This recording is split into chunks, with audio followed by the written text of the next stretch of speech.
Welcome to today's Ukraine war update for March 31, 2026. Ukraine's relentless campaign against Russia's Baltic oil infrastructure is producing results that seemed unimaginable just weeks ago. Over the past 10 days, Ukrainian drones have struck the Ust-Luga oil terminal 5 times, including again overnight. Combined with hits on the Primorsk terminal, the Kirishi refinery, and the Novatek facility, roughly 40% of Russia's seaborne oil export capacity is now offline. That is around 2 million barrels per day, and billions of dollars in lost revenue for the Kremlin's war machine. Russian drone losses remain extraordinary.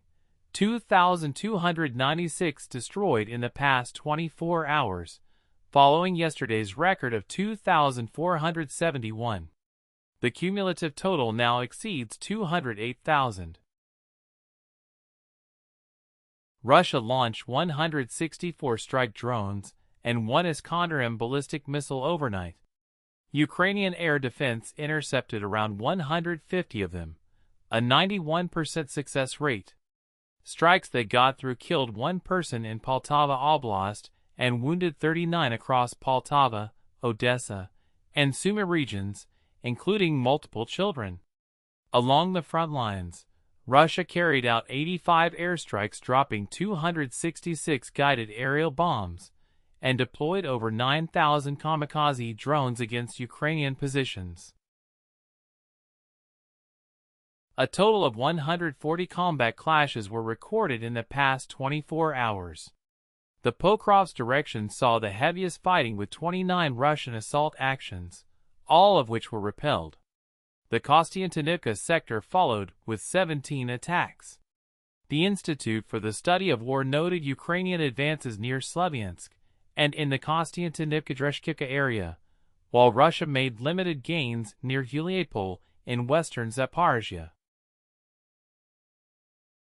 Ukraine's campaign against Russia's Baltic oil corridor is the most intensive assault on Russian energy infrastructure in the entire war. The Ust-Luga terminal, which normally handles around 700,000 barrels of crude per day, was hit for the 5th time in 10 days. Drone Forces Commander Robert Brobdy said the goal is simple: to keep the fire going. At Primorsk, at least 5 storage tanks have been destroyed or damaged.